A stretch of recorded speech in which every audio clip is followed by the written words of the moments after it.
어떤 의학 드라마를 통해서 저도 모르고 있었던 새로운 질병을 알게 됐습니다. CIPA라고 하더라고요. CIPA. 선천성 무통각증이래요. 선천성 무통각증. 통점, 냉점, 온점 등의 감각을 전혀 느끼지 못한다는 거예요.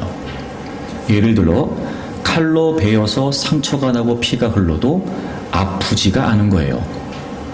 뼈가 부러져도 통증을 느끼지 못한다는 겁니다. 마취 없이 꿰매도 되는 거겠죠. 게다가 춥고 더운 거, 차갑고 따뜻한 것도 느끼지 못한다는 거예요. 처음에 단순히 그걸 알게 됐을 때는 좋겠다 이런 마음도 들었어요. 그렇잖아요. 여러분, 아프지 않다는데 말입니다. 또 요즘 같은 때 얼마나 더워요. 근데 덥지도 않답니다. 또 한겨울에 얼마나 추워요. 근데 춥지도 않대요. 그러니까 단순하게는 야, 참 그거 좋겠다 이런 마음이 들었는데 자세히 알고 보니까 그게 아니었던 겁니다. 여러분, 우리 몸에 항상 이상이 생길 수 있잖아요. 예를 들어 겉으로 보여지는 모습은 증상이 보이니까 어느 정도 이상이 생겼을 때 치료가 가능하죠. 그런데 여러분, 예를 들어 머리가 아픈데 통증이 없어요. 안에 심장, 위장, 장기들의 문제가 생겼는데 통증이 없어요. 그러면 어떤 이상이 생겼는지, 어떻게 몸이 망가지고 있는지를 모르는 거예요. 그래서 여러분, 장기가 터져도 통증을 느낄 수 없답니다. 그러니까 전체적으로 자신의 몸이 어떻게 망가지고 있다는 걸 전혀 알아차릴 수가 없는 거예요. 그래서 굉장히 희귀병이긴 하지만 이 병에 걸린 사람들은 20년을 채 넘기지 못한답니다. 그런 걸 보면 아픈 것도 다행인 거예요. 네. 아픈 것도 복인 거예요. 여러분, 우리가 인생을 살면서 때로는 너무 힘들고 괴로우면 아프지 않으면 좋겠다, 고통이 없으면 좋겠다, 고난이 없으면 좋겠다 이런 생각을 하기도 합니다. 하지만 우리는 지금까지 알아요. 살아왔기 때문에 고통 없는 인생은 없어요. 그러므로 여러분, 어쩌면 그 고난과 고통 때문에 아프다, 힘들다, 괴롭다 라고 우리는 말할지 모르지만 그런 것이 없어서 내 안에 어떤 이상이 생겼는지, 내 마음에 내 존재가 어떻게 지금 문제가 생겼는지 전혀 알아차리지 못한다면 어쩌면 우리는 망가지고 있는 것도 모른 채 우리의 존재가 무너질 수도 있다는 말이에요. 한 가지 더, 여러분, 그런 고난의 현장에서 우리가 힘들고 괴로운 건 분명하지만 그러나 여러분, 우리는 늘 주님의 손길을 기대할 수 있어요. 그러므로 그 주님의 손길 안에서, 그 주님의 은혜 안에서 어떤 어려움도 우리가 극복할 수 있다라고 하는 소망을 갖는 것이 복이지, 여러분, 어떤 고통도 없이 어떤 아픔도 없이 살아가는 게 정말 우리의 인생을 위한 일일까 생각해 보면 꼭 그렇지만은 않다는 거예요. 시편 84편은 순례자의 시편으로 불려집니다. 이스라엘 백성들에게 있어서 예루살렘은 그저 단순한 도시가 아니었습니다. 그곳에 성전이 있었고, 그래서 그들은 늘 그곳을 하나님의 영광과 임재가 있는 가장 거룩한 곳으로 동경하며 살았습니다. 그래서 흩어져 있었던 많은 유대인들은요, 언제라도 기회가 닿을 때마다 할 수만 있다면 그 예루살렘 성전을 방문하여 하나님을 예배 드리는 것을 간절히 원했다고 합니다. 특별히 절기 때가 되면 아무리 멀리 있어도 그 성전에 가서 하나님을 예배할 꿈을 품고 예루살렘을 향한 여정을 떠났다고 합니다. 그런데 그 순례의 여정이 그리 수월했던 것만은 아니었습니다. 오늘 우리가 함께 읽은 본문 6절에 보시면 그들이 눈물의 골짜기로 지나갈 때에 라고 하는 표현이 나오죠. 그래요, 여러분. 그 예루살렘을 향한 그 여정에는요, 반드시 눈물의 골짜기를 거쳐야 했답니다. 물론 이 눈물의 골짜기는 실제 하는 지명이라기보다는 어떤 여정에서나 있을 수 있는 메마르고 황폐한 골짜기를 상징한다고 합니다.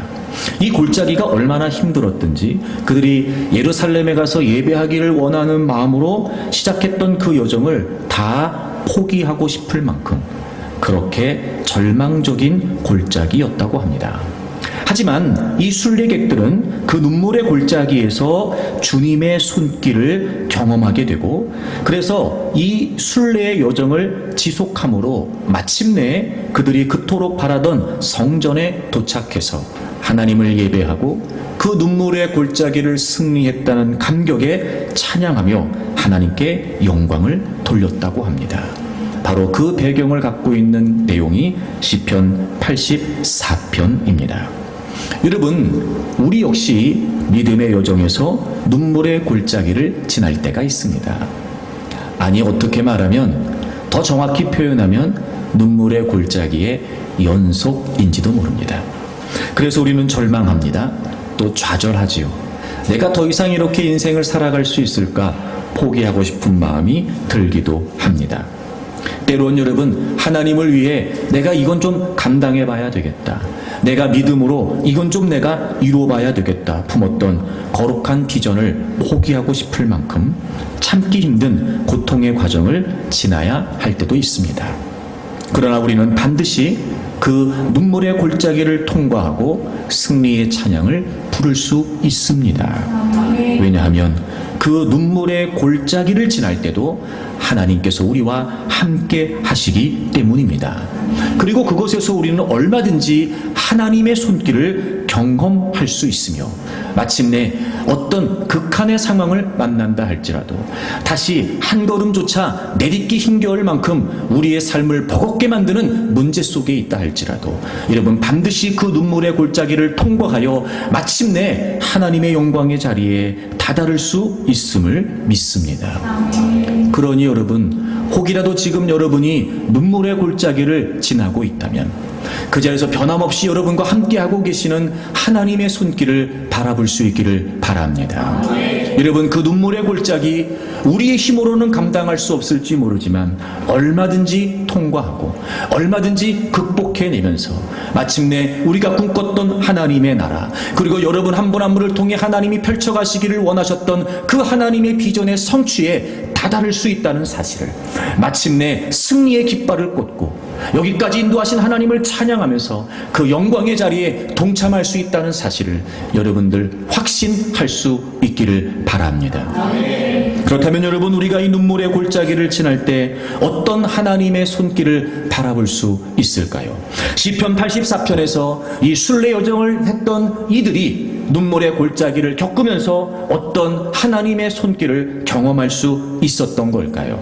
믿음의 여정에서 어쩔 수 없이라도 지나야 되는 눈물의 골짜기, 여러분, 우리가 그 역경을 이겨낼 수 있는 진정한 은혜는 과연 무엇일까요? 그 말씀을 함께 나누어 보기를 원합니다. 우리가 지난주에 먼저 말씀을 나눴었는데요. 첫 번째, 우리가 이 눈물의 골짜기를 지나갈 때 우리가 어떤 하나님의 은혜를 바라볼 수 있을까? 첫째, 우리는 하나님의 비전을 품어야 합니다.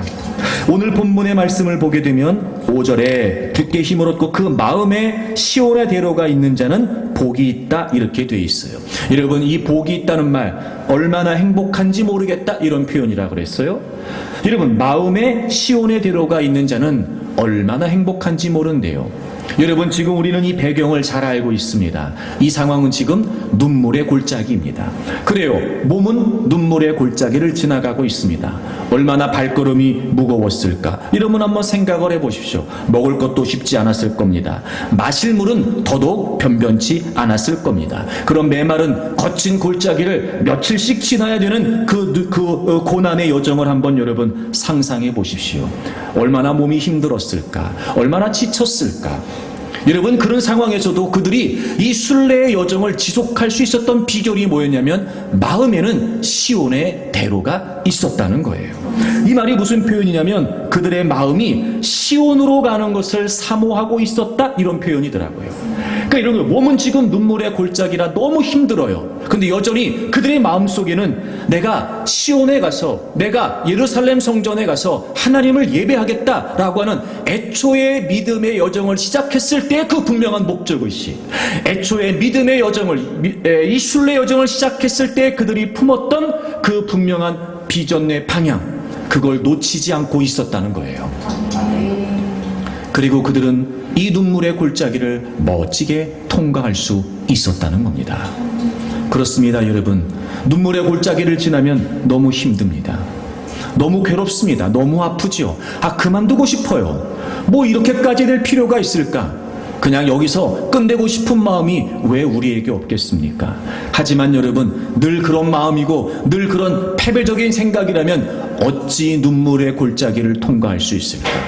여러분, 우리가 믿음의 여정을 시작했던 목적이 있습니다. 적어도 하나님께서 죄와 사망의 권세에 있었던 우리를 예수 그리스도의 은혜로 말미암아 구원해 주시고, 여러분 한 분 한 분을 향하신 하나님의 분명한 목적과 비전을 따라 여기까지 우리의 삶을 인도해 주신 분이 하나님이신데 말입니다. 여러분, 우리가 비록 지금 눈물의 골짜기에 있다 하여 우리가 그 하나님의 분명한 비전을 포기할 수 없습니다.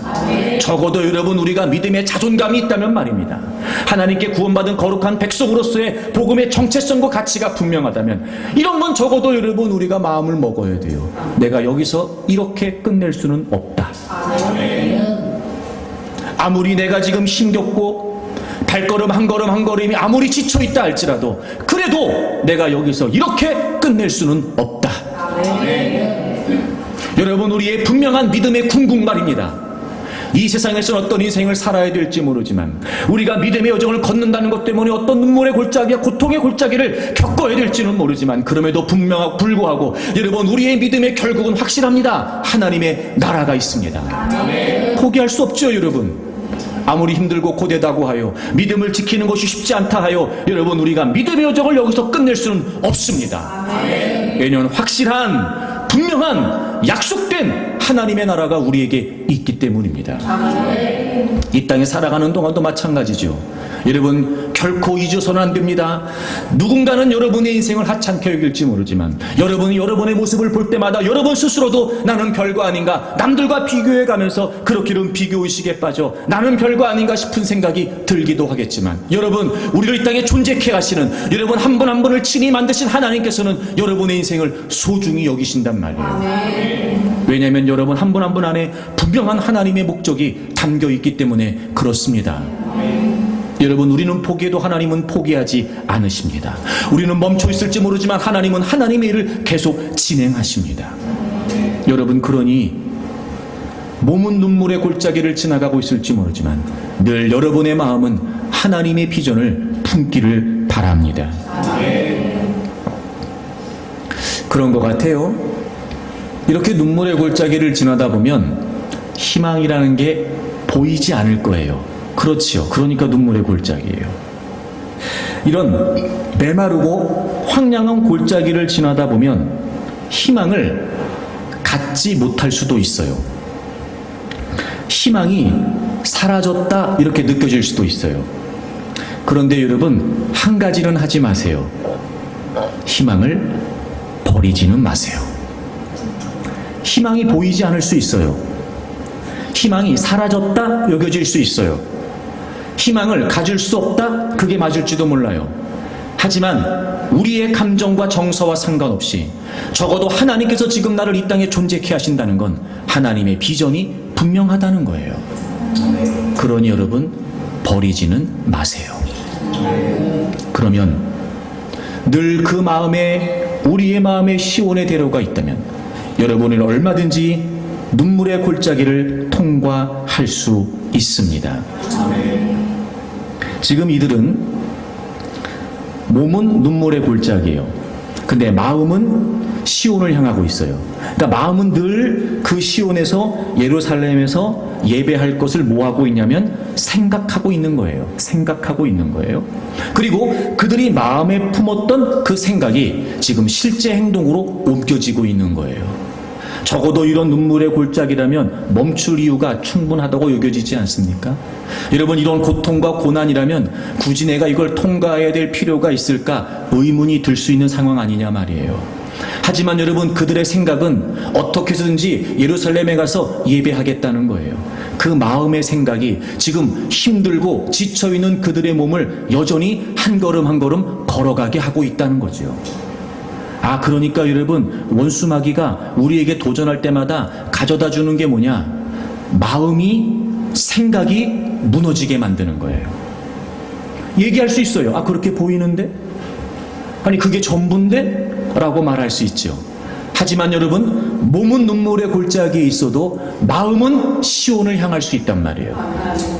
그 마음이, 그 생각이 얼마든지 우리를 그 고된 눈물의 골짜기에서도 포기하지 않고 걸어가게 할 수 있다는 거예요. 하나님이 여러분을 향해 갖고 계신 목적, 하나님이 여러분의 인생을 통해 펼쳐가시기를 원하시는 그 비전, 지금 여러분에게 어떤 눈물의 골짜기가 있다 할지라도 실수일 수도 있고 실패일 수도 있고, 하지만 여러분, 그래서 우리가 지쳐 있을지라도 여러분 한 분 한 분을 향하신 하나님의 계획과 목적은 결코 어긋나지 않을 거예요. 제가 늘 여러분에게 그렇게 말씀을 드리는데, 저 역시도 그렇습니다만, 왜 우리가 쉽게 좌절할 수 있고 쉽게 낙심할 수 있어요? 그러면 여러분, 살고 싶지 않다, 이런 마음 들지요. 근데 그때마다 제게 드는 생각은 뭐냐면, 저는 이렇게 생각을 해요. 만약에 내가 이 땅에 존재할 필요가 없다면 하나님은 나를 데려가셨을 거다. 여러분, 생명의 주권이 누구에게 있어요? 하나님께 있거든요. 근데 생명의 주권을 갖고 계신 하나님이 여전히 우리를 지금 여기에 살게 하신다는 건 아직도 하나님의 비전이 진행되고 있다는 거예요. 누군가 여러분을 쓸모없다고 말할지 모르지만 하나님은 그렇지 않으세요. 만약에 우리가 더 이상 필요 없다면 데려가시면 그만이죠. 하지만 하나님이 데려가시지 않는다는 건 왜 그러는 거예요? 이유가 있으신 거예요. 여러분, 에베소서 2장을 좀 찾아보겠습니다. 에베소서 2장 10절을 좀 보겠습니다. 우리는 그가 만드신 바라, 제가 지난주에 설명드렸어요. 만드셨다, 작품이라고 제가 설명을 드렸어요. 그리고 그냥 만드신 것이 아니라 그리스도 예수 안에서 선한 일을 위하여 우리를 만드셨어요. 하나님의 선한 목적이 우리에게 담겨져 있다는 거죠. 근데 이 일은 첫째, 하나님이 전에 예비하셨대요.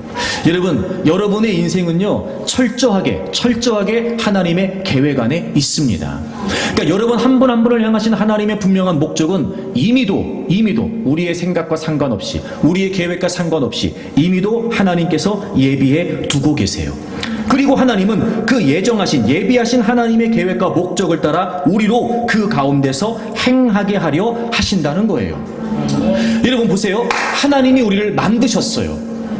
그런데 하나님이 우리 안에 선한 뜻을 예비하셨대요. 하나님이 만드셨고 하나님의 목적을 예비하셨고, 그리고 하나님의 목적대로 행하게 하신다는 거예요. 여러분, 우리는 포기해도 하나님은 포기하지 않으세요. 여러분의 인생을 향한 하나님의 분명한 목적, 여러분은 그 하나님의 목적과 그 하나님의 비전에 관해 어떻게 생각하고 있는지 모르지만 그럼에도 불구하고 하나님은 여전히 포기하지 않으신다는 거예요. 그리고 하나님은 지금 그렇게 우리를 이끌어가고 계신다는 거죠. 다 이루어질 때까지 말이에요. 그러니까 우리가 지금 살아있는 거예요. 그러니 여러분, 정말 힘들고 괴롭고 아프다, 더 이상은 못 살겠다 싶은 마음이 들 때마다 여러분이 지금도 살아서 숨쉬고 있다는 걸 잊지 않기를 바랍니다. 그래서 하나님이 포기하지 않으신다는 거예요. 그러니 우리가 포기한다고 끝나지 않아요. 여러분, 우리의 생명의 주권은 하나님께 있어요. 그러니까 우리가 할 일은 하나님께서 포기하시기 전까지, 즉 하나님이 됐다라고 마침표를 찍으시기 전까지 우리에게 마침표는 없어요. 쉼표는 있을 수 있겠죠. 그래요 여러분, 나름대로 여러분 좀 힘들면 그냥 쉼표도 한번 찍어보세요. 하지만 여러분, 마침표는 찍지 마세요. 왜냐하면 어차피 우리가 마침표 찍는다고 끝나는 거 아니에요. 여러분을 향하신 하나님의 목적이 분명히 있어요. 그러니 여러분, 몸은 눈물의 골짜기를 지나고 있을지 모르지만 늘 마음에는 시온의 대로를 품기를 바랍니다. 그리고 또 눈물의 골짜기도 멋지게 통과해서 이런 마침내 그 하나님의 영광에 다다르고 그 하나님의 성취를 맛보는 복된 인생이 되기를 바랍니다. 두 번째, 여러분, 우리가 눈물의 골짜기를 지날 때 어떤 하나님의 은혜를 바라볼 수 있을까? 하나님의 위로를 기대할 수 있다, 이렇게 말씀을 드렸어요. 오늘 본문으로 오셔서 시편 84편 6절을 보시게 되면 그들이 눈물 골짜기로 지나갈 때에 그곳에 많은 샘이 있을 것이며 이른 비가 복을 채워주나이다, 이렇게 돼 있어요. 여러분, 눈물의 골짜기를 지나가요. 서두에 설명드렸던 것처럼 메마른 골짜기, 황량한 골짜기, 위험이 도사리고 있는 그런 골짜기. 과연 내가 계속해서 이 순례의 여정을 이어갈 수 있을까 의심이 들고 두렵기까지 한 이 눈물의 골짜기 말입니다. 하지만 여러분, 그 메마른 골짜기에서도요, 하나님이 곳곳에 샘을 두고 계신다는 거예요. 그래서 여러분, 그 샘을 터치셔서 목마른 목을 축이게도 하신다는 거죠. 하나님이 이른 비를 내려주시기도 한대요. 여러분, 시편 84편의 절기의 배경은 초막절인데요, 이 당시에는 10월에서 11월경에 하나님이 베푸시는 이른 비가 있었다고 해요. 그러니까 여러분, 그 순례객들이 눈물의 골짜기를 통과하는 그 시기에 어디서도 물을 구하기가 쉽지 않고 어디서도 쉴 곳을 찾기가 쉽지 않을 때 하나님이 샘물을 터치시고 때로는 이른 비를 내리셔서 여러분, 그들이 그 눈물의 골짜기를 통과할 수 있도록 위로하시고 도와주신다는 거예요. 그렇습니다, 여러분. 눈물의 골짜기를 지나갈 때마다 우리는 하나님의 위로를 기대할 수 있습니다. 여러분, 제가 좀 전에 말씀드렸잖아요. 하나님은 포기하지 않으신다고요. 그리고 여러분을 향하신 하나님의 목적을 따라 끊임없이 행하심으로 말미암아 하나님이 하나님 자신의 일을 하심으로 말미암아 우리를 이끌어가기를 원하신단 말이에요. 그런데 여러분, 우리가 힘들고 어려울 때 말입니다, 우리가 힘들고 어려운 걸 주님이 더 분명히 아세요. 얼마나 힘든지, 얼마나 아픈지, 얼마나 괴로운지 여러분, 주님이 다 아신단 말이에요. 적어도 이런 거 아닐까요, 여러분? 우리가 기대할 수 있다면. 어차피 주님은 우리를 그 분명한 목적대로 이끌어가기를 원하세요. 그런데 우리가 너무 힘들어하고 있어요. 그래서 우리가 여기서 더 갈 수 없을 것 같아요. 그렇게 여러분, 우리가 주저앉아 있어요. 하나님이 원하시는 건 우리를 통한 하나님의 목적을 이루시기를 원하시니까 여러분, 그 어려운 시기를 넘어갈 수 있도록, 그 어려운 시기를 통과할 수 있도록 하나님은 우리를 위로하신단 말이에요. 때론 여러분, 전혀 기대하지 못했던 샘이 준비되어 있기도 해요. 그래서 여러분, 타는 듯한 갈증을 축이게도 하시지요. 너무 여러분, 무더운 날씨에 이 지역이 얼마나 여러분 사막기후로 어려운 지역인지 아시잖아요. 그래서 여러분, 너무 덥고 너무 습하고 지치고 그럴 때 여러분, 하늘에서 비가 내린다고 생각해 보세요. 또다시 걸어갈 수 있는 힘이 생기지 않겠냔 말이에요. 잠시라도 더위를 식힐 수 있고, 이제 좀 그렇게 좀 생기를 좀 얻어서 또 한번 걸어갈 수 있겠다, 또 한 과정을 또 지나갈 수 있겠다 싶은 마음이 들 만큼 하나님이 샘을 터치시고 이른 비를 내려주시기도 한다는 거예요. 사실 여러분, 우리가 지금 힘들다고 말하지만 여러분, 이전에도 힘든 일은 있었어요. 지금 당장 힘든 일 때문에 과거에 어려웠던 일을 다 잊고 있는 것뿐이죠. 더 정확히 표현해 볼까요? 그땐 정말 못 살 것 같았는데요, 그때 하나님의 위로가 있었기 때문에 그걸 잘 통과했던 거죠. 그걸 다 잊어버린 거예요. 그리고 지금 당장 어려움만 어렵다고 생각하는 거예요. 그래서 못 갈 것 같다고 말하는 거죠. 그만두고 싶다고 말하는 거예요. 아니요, 그렇지 않아요. 여러분, 지난날 하나님께서 여러분에게 베푸셨던 은혜를 한번 추억해 보십시오. 아마 적지 않을걸요? 그때 여러분, 곳곳에 하나님이 예비하셨던 샘물이 얼마나 많이 있었어요. 더 못 가겠다 싶었는데 하나님이 그 고비를 딱 넘어갈 수 있도록 위로하신 적이 분명히 있었단 말이에요. 요때 요게 필요할 것 같은데, 전혀 기대할 수 없는 상황에서 어쩜 그렇게 적절하게, 어쩜 그렇게 적합하게 여러분, 하나님께서 이른 비를 내려주셨는지 몰라요. 그래서 지금 오늘 우리가 여기 있잖아요. 우리끼리 우스갯얘기지만 여러분, 사실 우리가 맨날 못 살겠다, 죽겠다, 그래도 다 살아있어요. 지금 여러분, 고비를 넘게 하시는, 가파른 여러분 가파른 언덕도 힘겹지만 오르게 하셨던, 도저히 넘을 수 없었을 것 같았던 그 여러분 산맥을 넘게도 하셨던, 그런 하나님의 위로가 우리에게 있었단 말이에요. 그러니 여러분, 정말 지금 여러분 힘든 눈물의 골짜기를 지나고 있다 할지라도 하나님의 위로를 기대하십시오. 진짜 위로는요, 마음이 위로가 되는 게 진짜 위로예요. 그렇죠? 여러분? 마음이 위로가 되는 게. 쉽게 말해 마음이 안심되는 거예요. 막 힘들어도 안심되는 거죠. 안심. 여러분, 우리가 예수 그리스도를 믿음으로 말미암아 성령님께서 우리 안에 거하십니다.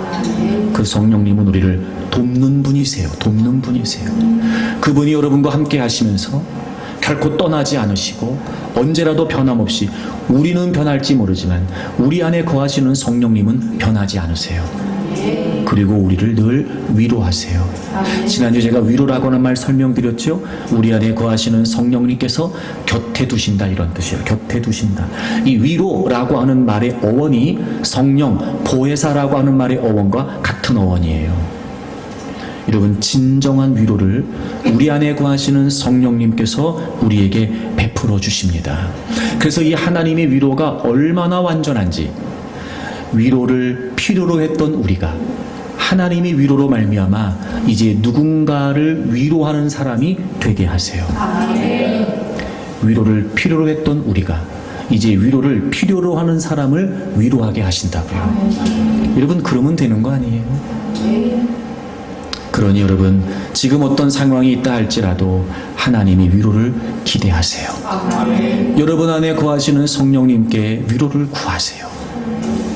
누군가도 이해해 주지 못할 사연, 때로는 누군가에게도 말 못할 사연, 여러분 그럴 때 혼자 괜히 끙끙 앓지 마세요. 여러분 안에 주님이 함께 하시잖아요. 그 주님께 얘기하세요. 그 주님께 얘기하세요. 제가 솔직히 고백하자면 저는 사실 그렇습니다. 그래서 여러분, 기도할 때 사실 저는 좀 이렇게 욕도 합니다. 욕도. 네, 욕도. 제가 기도하면서 했던 제일 센 욕, 그 나쁜 새끼, 여기까지는 제가 해봤습니다. 내가 위로받을 분이 주님밖에 안 계시잖아요. 근데 진짜 미운 사람이 있어요. 진짜 나를 힘들게 하는 사람이 있어요. 그럴 수 있잖아요, 여러분. 내 감정이 지금 그런데 어떡해요? 화가 나는데요? 그 생각만 하면 막 그냥 당장으로 달려가가지고 막 멱살을 잡고 막 이렇게 하고 싶은데요? 근데 그럴 수 없잖아요, 여러분. 그럴 때마다 하나님께 기도해요. 하나님, 저 좀 위로해 주세요. 지금 제 마음이 어떠냐면요, 그 나쁜 새끼 때문에 아주 죽겠습니다. 아주. 이렇게 말이죠. 괜찮아요, 여러분. 솔직히 말해, 우리가 겉으로 내뱉지 않는다고 주님이 모르시겠어요? 하루에도 몇 번씩 그 인간을 죽였다 살렸다는 마음을 주님이 모르시겠냐고요, 여러분. 제가 하고 싶은 말은 뭐냐면, 주님의 위로를 기대하란 말이에요. 다 쏟아내세요, 주님 앞에. 여러분, 사람 앞에서 울어봐야 여러분, 괜히 여러분, 또 저 사람께 또 울어, 뭔 일이 있는 거야? 우는 게 심상치 않네. 뭐 이런 말이나 더 듣겠어요, 여러분. 하지만 주님 앞에서 울면은요, 우리가 얘기하지 않아도요, 주님이 왜 우는지 다 아세요. 왜 여러분 이럴 때 없어요? 어릴 때 학교 다닐 때, 또 그렇잖아요. 우리보다 센 애들이 항상 있더라고요, 보니까. 저는 짱을 해본 적이 한 번도 없기 때문에 뭐 보아하니 여러분도 별반 다를 것 같지는 않다 생각이 되고, 그러면 여러분 막 한 대 얻어 터질 수도 있고 말입니다. 막 좀 불리한 어떤 그런 불이익을 당하기도 하고 말이에요. 그래서 느끼는 감정이 뭐냐면 서럽다 이거예요. 서럽다 이거예요. 그래도 여러분, 내가 더 세 보여야 되니까 울지 않고 막 이를 악물고 막 그냥 버티는 거죠, 학교에서. 그리고 집에 딱 들어왔어요. 문을 딱 열지요. 그리고 엄마를 봐요. 보자마자 뭐 해요? 울어요. 그리고 막 와락 엄마 품에 안기는 거예요. 엄마는 말하지 않아도 알아요. 토닥여주지요. 그래, 아이고 힘들었구나 우리 아들. 누가 그랬어, 누가? 이러면서 말입니다. 엄마가 위로해준다 말이에요. 가자, 엄마가 혼내줄게, 가자. 이러면 이 말만 들어도요, 얼마나 위로되는지 몰라요. 내가 그렇게 해주기를 원하는 것도 아니야. 또 실제로 그런 말하는 엄마가 더 약하다는 것도 나도 알아. 하지만 여러분, 그게 뭐가 되는 거예요? 위로가 되잖아요. 여러분, 주님이 그런 분이세요. 히브리서 4장에 있는 것처럼 우리의 대제사장이신 예수 그리스도는 우리의 그런 아픔과 고통을 동정하지 못하실 분이 아니시라는 거예요. 그러니 때를 따라 돕는 은혜를 얻기 위해 은혜의 보좌 앞에 담대히 나오라는 거예요. 여러분, 우리에게는 가장 완벽한 치료자, 우리에게는요 가장 좋은 치료자, 우리의 모든 죄를 위해 십자가에서 죽으신 예수 그리스도가 계십니다. 그분의 위로를 기대하세요. 멋지게 여러분 눈물의 골짜기를 통과하십시오. 그리고 지금의 눈물이, 그 서러운 눈물이, 그 슬픈 눈물이 기쁨의 단이 되어 여러분 우리에게 안겨주실 때가 있을 겁니다. 눈물의 골짜기를 지날 때마다 하나님의 위로를 기대하십시오. 오늘 마지막 세 번째 말씀, 자 여러분 오늘 본문에 보시면 7절에 그들은 힘을 얻고 더 얻어 나아가 시온에서 하나님 앞에 각기 나타나리이다. 그러니까 마침내 예루살렘 성에 도달을 했어요. 그래서 이제 성전에 도착을 했다는 의미겠죠. 근데 어떻게 했냐면 그들이 힘을 얻고 또 얻었대요. 힘을 얻고 또 얻었대요. 그래서 그들이 눈물의 골짜기를 통과하고 힘을 얻고 더 얻어서 눈물의 골짜기를 통과하여 마침내 예루살렘 성전에 도달하게 됐다는 거예요. 여러분 지금 눈물의 골짜기를 거쳐가요. 눈물의 골짜기를 통과해요. 아, 어떻게 통과하나 봤더니 그들이 힘을 얻고 힘을 더 얻었다는 거예요. 여러분 여기서 얻고 더 얻었다는 말이 힘에서 힘으로예요. 힘에서 힘으로, 힘으로부터 힘으로, 이런 거예요. 그들은 지금 힘이 없어요. 힘이 있다면, 만약에 힘이 있다면 눈물의 골짜기를 당연히 통과할 수 있었겠죠. 하지만 이 눈물의 골짜기를 통과할 만큼, 이겨낼 만큼 그들에겐 힘이 없어요. 그래서 뭐가 필요하냐면 힘을 얻는 게 필요해요. 그래서 힘을 얻잖아요. 그래서 힘을 얻으면 그 힘으로 끝나는 것이 아니라 힘을 얻고 그 힘이 또 우리에게 힘이 되는 거예요. 그 힘이 또 그들에게 힘이 되는 거예요. 그래서 힘을 얻고 힘을 또 얻어요. 힘으로부터 힘, 힘에서 힘으로 계속 이렇게 힘을 얻고 또 힘을 얻고 지속적으로 힘을 얻어서 마침내 예루살렘 성전에 다다르게 된다는 거죠. 우리 성경에는 힘을 얻고 더 얻어 나아가 시온에서 이렇게 되어 있지만 원래 원문의 의미를 반영하면 그들이 시온에 도착할 때까지 이런 뜻이에요. till, 그들이 시온에 도착할 때까지 힘을 얻고 또 얻는다, 이런 의미를 담고 있어요. 그러면 여러분 한 가지 느껴지시는 거 없어요? 힘을 얻고 힘을 또 얻고, 여러분 이런 표현 말이에요. 그러니까 결국 뭐가 전제되어 있는 거예요? 우리 힘으로는 안 된다는 거예요. 내 힘은 아니라는 거죠. 만약에 내 힘이면 얻을 필요가 있어요, 없어요? 없어요. 그러면 힘을 얻는다고 표현하지 않겠죠. 힘을 낸다 뭐 이런 표현 쓰지 않겠어요? 힘을 낸다, 힘을 발휘한다 뭐 이런 표현 쓰지 않겠어요? 근데 그들이 어떻게 눈물의 골짜기를 통과하여 시온에까지 이르게 됐어요? 힘을 얻었단 말이에요. 얻었단 말이에요. 내 힘이 아니라는 거예요. 그렇죠? 그러니까 힘을 얻었다는 건 어디론가부터 힘을 공급받았다는 거예요. 여러분 짐작하셨겠지만 5절을 보시겠어요? 5절? 힘에 관한 얘기가 한 번 더 나오지요. 5절, 주께 힘을 얻고, 주께 힘을 얻고. 아, 그러니까 여러분 우리가 누구의 힘이 필요하다는 거예요? 주님의 힘, 하나님의 힘을 얻고 또 얻어야 우리가 그 눈물의 골짜기를 통과할 수 있다는 거예요. 그래요 여러분, 우리가 눈물의 골짜기를 통과할 때 어떤 하나님의 은혜를 바라볼 수 있을까? 여러분 우리는 하나님의 비전을 품어야 됩니다. 그리고 우리는 하나님의 위로를 기대할 수 있습니다. 마지막 세 번째, 우리는 하나님의 힘을 의지해야 합니다. 우리의 힘이 아니에요 여러분, 놓치지 마세요. 어쩌면 우리는 지금 내 힘만 가지고 발버둥 치고 있는지 몰라요. 마치 내 힘으로 가능하다는 생각 아닐까? 천만에요 여러분, 우리 힘으로 안 됩니다. 그러니까 고난이에요. 그러니까 골짜기라고 여러분.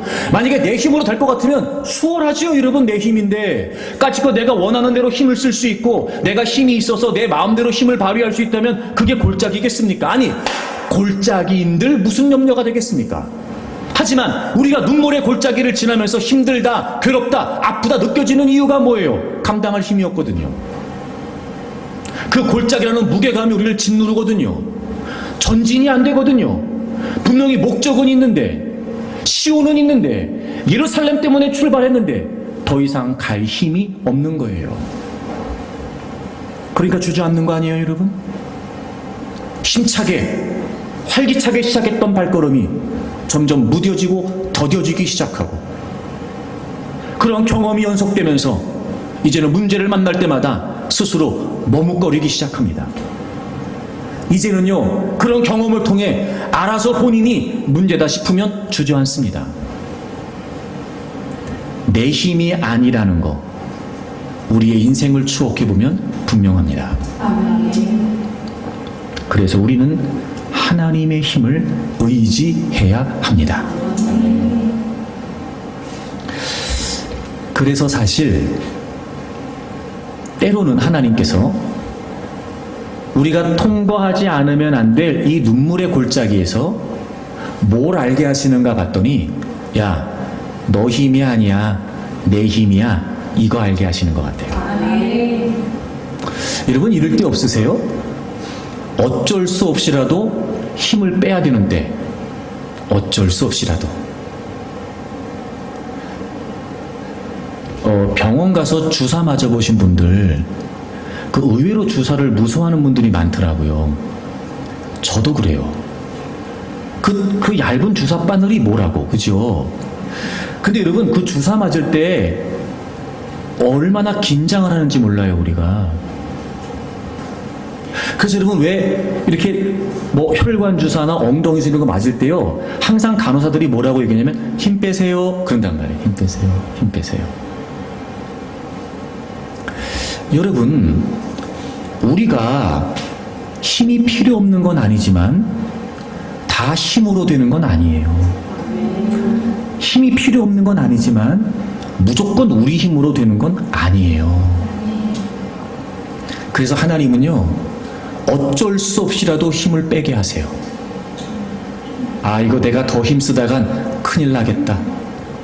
하나님이요, 느끼게 하세요. 막 정신없이 내 힘으로 뭐라도 할 수 있겠다 싶어 막 정신없이 내 힘으로 막 돌진해 가면서 막 다 될 것처럼 막 그냥 여러분 그렇게 발버둥 치고 살 때 말이에요, 하나님이 탁 막으세요. 힘 빼, 힘 빼. 야, 너 힘 빼. 너 힘으로 하는 거 아니다. 내 힘을 구해야지. 내 힘을. 너 힘으로 가면 안 돼. 큰일 나지. 자, 지금 힘 뺄 때야. 그리고 하나님이 힘을 빼게 하세요. 고린도후서 1장을 찾아보세요. 바울 사도가 여러 차례 오랜 시간 복음을 위한 여행을 하면서 아시아에서 당했던 일을 고백을 해요. 8절 보세요, 여러분. 형제들아, 우리가 아시아에서 당한 환난을 너희가 모르기를 원하지 아니하노니 힘에 겹도록. 여러분, 이 힘에 겹다는 게 무슨 말이냐면요, 자신의 능력의 한계를 넘었다는 거예요. 내 능력의 한계가 넘어갔다는 거예요.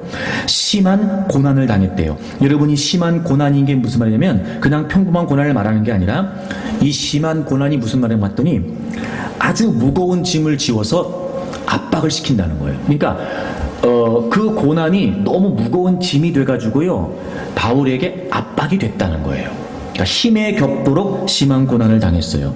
그래서 살 소망이 끊어졌지요. 9절에 보세요.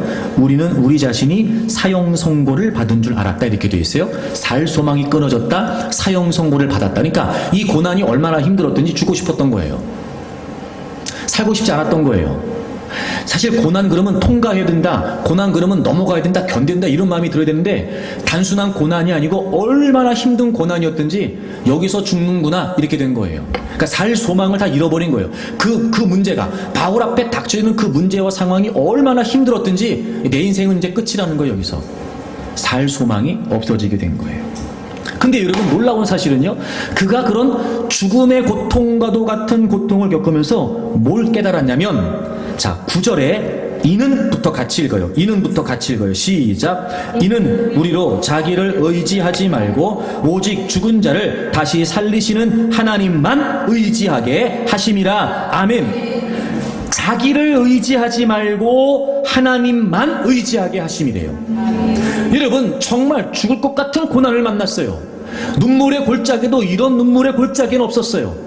야, 이게 모든 사람이 겪는 일일까? 야, 정말 나만 겪는 일 아니야? 나는 왜 이런 인생을 겪어야 돼? 싶을 만큼, 나 이제 죽을 것 같아? 싶을 만큼 그런 극심한 고난을 겪으면서 바울이 한 가지를 깨달았어요.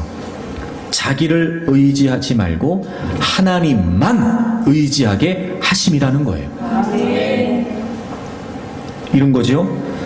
자기를 의지하지 말고 하나님만 의지한다는 게 무슨 말이겠어요? 자기를 의지하려고 했던 걸 버린다는 거예요. 지금 자기를 의지하고 있었던 거예요. 이걸 뭐 해야 돼요? 버리는 거예요. 그리고 이제 뭘 선택해요? 하나님만 의지한다는 걸 선택하는 거예요.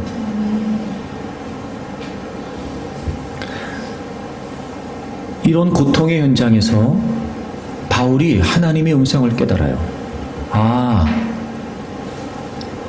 이런 살 소망이 끊어진 상황에서 하나님이 원하시는 건 나를 의지하지 말라는 거였구나. 내 힘, 내 생각, 내 방식, 내 계획, 내 의도, 내 의지, 이거 다 버리라는 거예요. 그리고 지금 이 상황은요, 본인의 힘으로 되지 않으니까 어쩔 수 없이라도 하나님을 의지하지 않으면 안 됐던 거예요. 고백하는 거예요. 자기를 의지하지 말고 하나님만 의지하게 하심이었다는 거예요. 그리고 그가 이렇게 고백을 해요. 그래서 자기를 의지했던 걸 버렸어요. 그리고 그런 상황에서 하나님만 의지하고 하나님만 붙들었죠.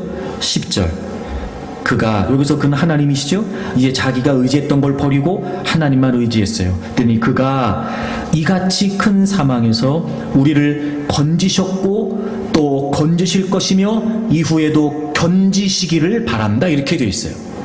과거, 현재, 미래예요. 건지셨고 지금도 건지시며 앞으로도 건지실 것을 바란다는 거예요. 이런 바울은요, 수없이 많은 고난을 겪었어요. 그가 하나님의 비전을, 하나님의 목적을 이방인의 사도로 부름을 받아 곳곳에 다니면서 하나님의 복음을 전하는 일에 얼마나 많은 고난을 겪었는지 몰라요. 그때마다 그가 깨달은 거예요. 그 눈물의 골짜기를 통과하면서 그가 알게 된 거예요. 나를 의지하지 말고 하나님만 의지하라고 하시는 거구나. 그래서 그가 자신을 버리고 하나님만 의지했어요. 제가 그런 말씀 많이 드렸죠? 인생은 발버둥 치면서 사는 게 아니라 매달리고 사는 거라고요. 발버둥 치려는 시도를 다 버린 거예요. 아니, 이젠 발버둥 칠 수도 없어요. 오히려 힘을 쓰면 쓸수록 더 깊은 수렁에 빠질 테니까요. 그럼 이제는 어쩔 수 없이 힘을 빼야 돼요. 그리고 하나님께만 매달릴 수밖에 없죠. 그리고 그가 경험한 것을 고백하는 거예요. 그랬더니 하나님께서 과거에도 건지셨다는 거예요. 지금도 건지신다는 거예요. 앞으로도 기대할 수 있다는 거죠. 하나님이 나를 건지실 것이다. 건지실 것이다. 여러분, 과거의 눈물의 골짜기 하나님의 힘으로 우리가 통과했던 겁니다. 지금 눈물의 골짜기 포기할 일이 아니에요, 여러분. 지금 눈물의 골짜기 또한 하나님의 힘을 의지하면 통과할 수 있습니다. 여러분, 이 어려움이 지난다고 하여 우리의 인생에 이제 어려움이 한 개도 없을까? 그렇지 않아요. 또 기다리고 있겠죠. 그때마다 우리가 기대할 수 있습니다. 나를 의지하지 않고 하나님을 의지하게 되면 그때도 역시 하나님은 우리를 건지실 테니까 말입니다. 건지셨고 건지시고 건지실 것이란 말이에요. 그러니 하나님만 의지하자는 거예요.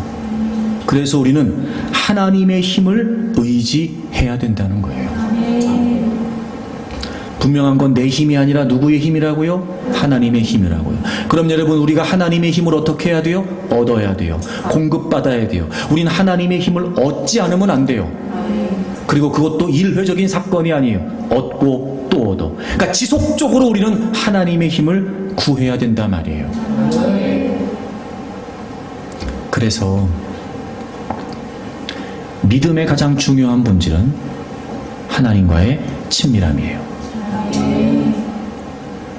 요한복음 15장에 주님이 우리와 주님 사이의 관계를 비유하시면서 나는 포도나무야 너희는 가지다 이렇게 말씀하셨어요. 너희가 내 안에 있고 내가 너희 안에 있어. 그러면 뭐든지 할 수 있을 거다. 하지만 너희가 나를 떠나서는 아무것도 할 수 없다고 하셨어요.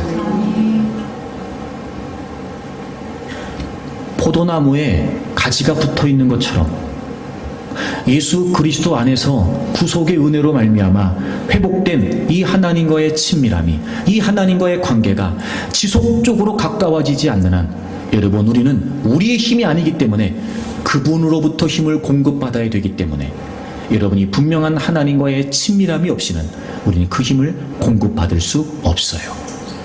여러분 에베소서 6장을 찾아보세요. 10절을 보세요.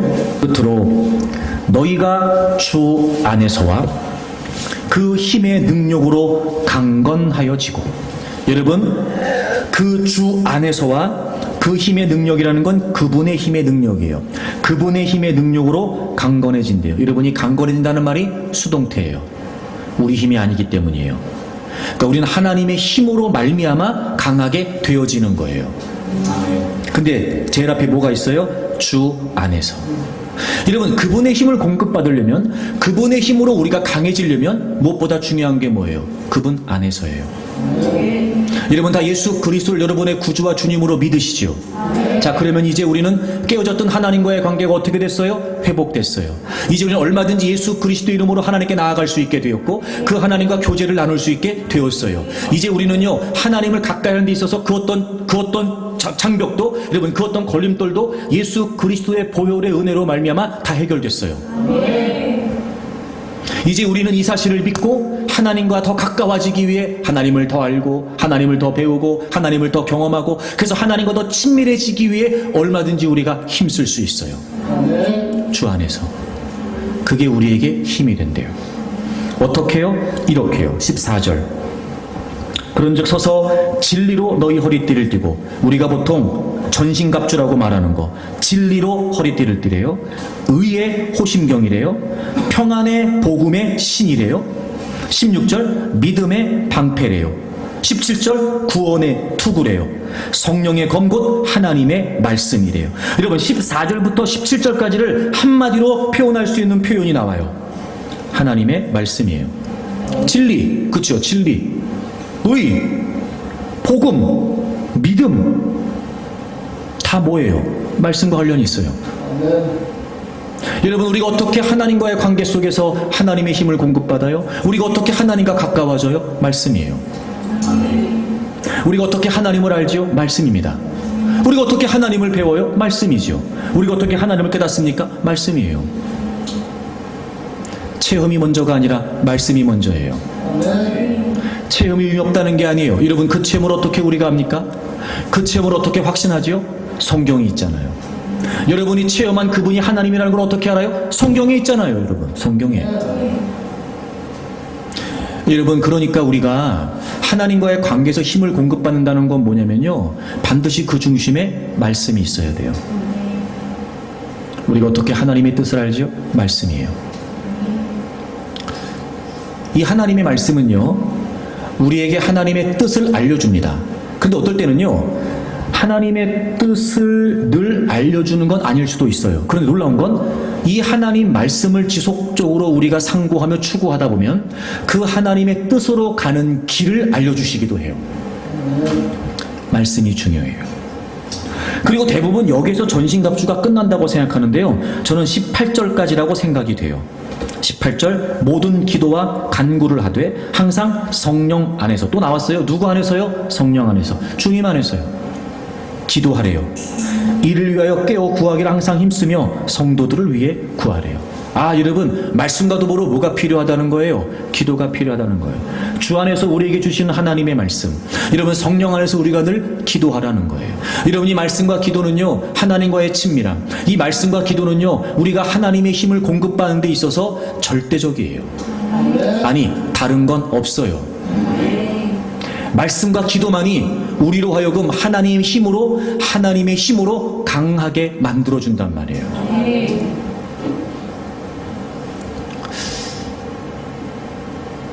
여러분 이런 거예요. 기도로 강해진다. 여러분 기도로 강해진다. 그러면 강해졌기 때문에 뭐 해야 되냐면 이겨야 돼요. 그렇죠 여러분. 기도로 강해진다. 그러니까 기도하면 이긴다는 거예요. 근데 우리가 기도하면 이겨요? 우리가 기도하면 다 못 이겨요. 기도한다고 하는데 못 이길 때가 더 많아요. 아, 이게 왜 그런가 봤더니 우리가 기도하면 강해진다, 기도하면 이긴다는 걸 뭔가 지금 잘못 알고 있는 것 같아요. 출애굽기 17장에 보면 이스라엘이 아말렉과 전쟁을 합니다. 여러분 잘 아시는 것처럼 여호수아는 나가서 싸웠어요. 모세는 뭐 했죠? 기도했어요. 모세는 기도했고 여호수아는 나가서 싸웠어요. 이 전쟁에서 이겼어요? 졌어요? 이겼어요. 아, 이겼어요. 그 모세가 어떻게 기도했어요? 전쟁에 나가기 전에 다 모이세요. 여러분 다 모이세요. 여호수아부터 시작해 다 모이세요. 자, 우리가 이제 전쟁에 나갑니다. 그리고 모세가 기도했어요? 그리고 끝났어요? 여러분, 전쟁을 시작하기 전에만 기도했나요? 그러지 않았어요. 만약에 그렇게 여러분 전쟁에 나가기 전에 그냥 그들을 위해 간단히 우리가 보통 하는 것처럼 우리 뭐 하러 갑니다. 하나님 도와주세요. 이렇게 하는 것처럼 기도했다면요, 모세가 기도하면서 팔 아프다고 얘기할 리가 없어요. 근데 모세가요, 기도했는데요, 팔이 아프대요. 이거 뭐예요? 전쟁하는 내내 기도했다는 거예요. 전쟁하는 내내. 더 정확히 표현해 볼까요? 이길 때까지. 그렇죠? 그러니까 싸움이 끝날 때까지라는 게 무슨 말이에요? 이길 때까지예요. 아, 여러분, 그래, 우리가 기도하면 강해지거든요. 여러분, 기도하면 이겨요. 기도하면 하나님의 힘을 공급받고 우리가 이길 수 있는데, 문제는 뭐냐? 우리의 기도가 충분하지 않은 거예요. 그냥 우린 간단히 기도하려고 그래요. 할 수 있다면 기도의 시간을 줄이려고 그러죠. 바쁘다는 핑계로, 힘들다는 핑계로. 그래요, 기도는 해야 된다고 알아요. 기도해야 된다는 걸 알아요. 기도한다고 말해요. 모든 일이 기도의 일이라고도 말하죠. 하지만 여러분, 정작 우리의 기도가요, 충분하지 않은지도 몰라요. 모세는요, 두 손 들고요, 이길 때까지 기도했어요. 그의 팔이 내려오니까 당연하죠. 힘드니까, 아프니까. 그래서 어떻게 했어요? 아론과 훌이 옆에서 그의 팔을 지켜들고 있었어요. 기도를 협력했다고요, 여러분. 그리고 여호수아 나가서 싸웠어요. 싸우는 내내, 아니 이길 때까지, 그 전쟁이 끝날 때까지 모세는 손 들고 기도했어요. 그리고 이겼어요. 저를 포함해서 우리 모두에게 묻고 싶습니다. 여러분, 충분히 기도하십니까? 왜 기도하는데 안 되는 걸까? 왜 기도한다고 하는데 역사가 없는 걸까? 왜 기도한다고 하는데 우리에게 말씀의 능력이 없는 걸까? 충분합니까? 여러분, 하나님의 힘을 얻는다는 건 어떤 신비한 것을 말하는 게 아니에요. 하나님의 능력을 의지한다는 건 우리가 단순히 간단히 짧게 어쩔 수 없이 한두 마디 주여 외치는 게 아니에요. 여러분, 우리가 하나님의 힘을 얻는다는 건 충분히 끝까지, 이길 때까지 기도하는 거예요.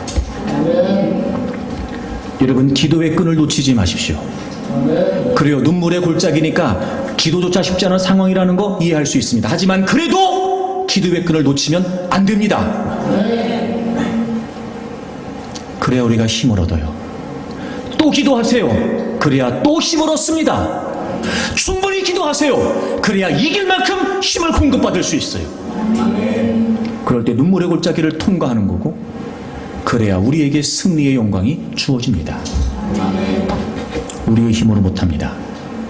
하나님의 힘을 의지해야 됩니다.